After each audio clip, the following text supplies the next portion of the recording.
వాతావరణంలో వచ్చిన మార్పుల వల్లే రాజధాని ప్రాంతంలో నిన్న భారీ గాలులు వీచాయని వాతావరణ శాఖ ప్రకటించింది. క్యుములోనింబస్ మేఘాల వల్ల ఇలా జరిగినట్లు వాతావరణ శాఖ అధికారి కరుణాసాగర్ తెలిపారు. ఎస్ఆర్ఎం విశ్వవిద్యాలయం వద్ద వచ్చిన గాలుల వల్ల తమ శాఖకు ₹1,00,000 మేర ఆస్తి నష్టం వాటిల్లిందని చెప్పారు.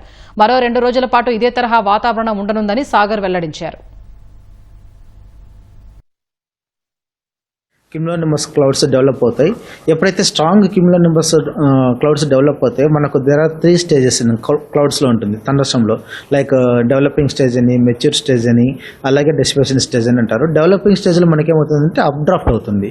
అలాగే మెచ్యూర్ స్టేజ్లో మనకు ఒక సైడ్ అప్ డ్రాఫ్ట్ జరుగుతుంది, ఇంకోసారి డౌన్ డ్రాఫ్ట్ జరుగుతుంది.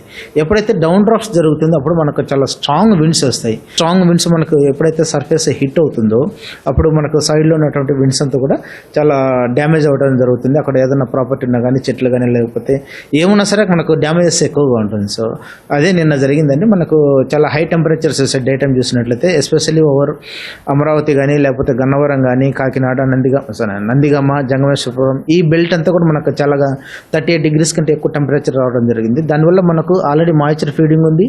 సో మనకు స్ట్రాంగ్ థండర్స్టార్మ్స్ డెవలప్ అయ్యాయి. అలాగా మన క్లౌడ్ డెవలప్ అయింది. దాంతోపాటుగా సడన్గా మనకు ఆల్మోస్ట్ లైక్ డౌన్ డ్రాఫ్ట్ చాలా స్ట్రాంగ్ వచ్చింది కాబట్టి నిన్న చాలా స్ట్రాంగ్ విండ్స్ వచ్చాయి.